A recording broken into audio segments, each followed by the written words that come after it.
ନମସ୍କାର ସାଙ୍ଗମାନେ, ସବସ୍କ୍ରାଇବ୍ କରନ୍ତୁ ସିଦ୍ଧୁ ଓଡ଼ିଆ ଜଣଙ୍କ ପାଖରେ ଆସିଥିବା ବେଲ୍ ଆଇକନ୍ ଦବାଇ ଦିଅନ୍ତୁ। ଯାହାର ନାଁ ଆଦି ଅଛି ନା ଅନ୍ତ ଅଛି, ସେ ଭଗବାନ ଶିବ, ଯିଏକି ସାରା ସଂସାରର ସଂହାରକର୍ତ୍ତା ନାମରେ ପରିଚିତ।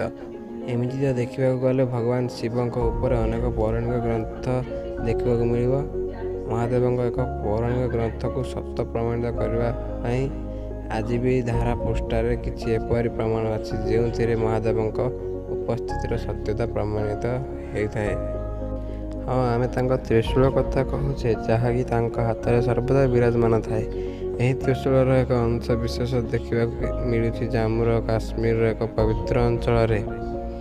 ଭାରତବର୍ଷରେ ଅବସ୍ଥିତ ଅନେକ ଶିବ ମନ୍ଦିର ମଧ୍ୟରୁ ଏହା ହେଉଛି ଅନ୍ୟତମ ଏକ ଶିବ ମନ୍ଦିର। 2800 ବର୍ଷ ପୁରୁଣା ବିଗତ ଦାନସିଦ୍ଧିର ଏହି ମନ୍ଦିରର ପୁନର୍ନିର୍ମାଣ କାର୍ଯ୍ୟ ସେଠାକାର ସ୍ଥାନୀୟ ନିର୍ବାସ ରାମଦାସ ମହାରାଜ ଓ ତାଙ୍କ ପୁତ୍ର ଦ୍ୱାରା ଅନୁଷ୍ଠିତ ହୋଇଥିଲା। ତ୍ରିଶୂଳରେ ହୋଇଥିବା ଦୈତ୍ୟସୂଦନର ବଧ। ପୌରାଣିକ କଥା ଅନୁସାରେ ମାତା ପାର୍ବତୀ ସର୍ବଦା ଏହି ମନ୍ଦିରକୁ ପୂଜା କରିବାକୁ ଆସୁଥାନ୍ତି।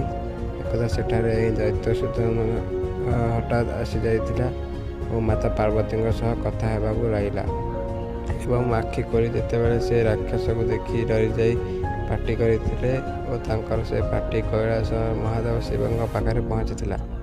ଏପରି ଦେଖି ଶିବ ତାଙ୍କ ଧ୍ୟାନ ଛାଡ଼ି ସେଠାରୁ ପହଞ୍ଚି ଯାଇଥିଲେ ଓ ଦୈତ୍ୟ ଉପରେ ପ୍ରହାର କରିଥିଲେ ଓ ଦୈତ୍ୟର ମୃତ୍ୟୁ ଘଟିଥିଲା। କିନ୍ତୁ ପର ମୁହୂର୍ତ୍ତରେ ଘଟଣା ବିଷୟରେ ଜାଣିବାକୁ ପାଇଥିଲେ ଯେ ଦୈତ୍ୟ ମାଙ୍କର କୌଣସି କ୍ଷତି କରିବାକୁ ଚାହୁଁନଥିଲା ଏବଂ ପର ମୁହୂର୍ତ୍ତରେ ସେ ତାକୁ ଜୀବିତ ମଧ୍ୟ କରିଦେଇଥିଲେ।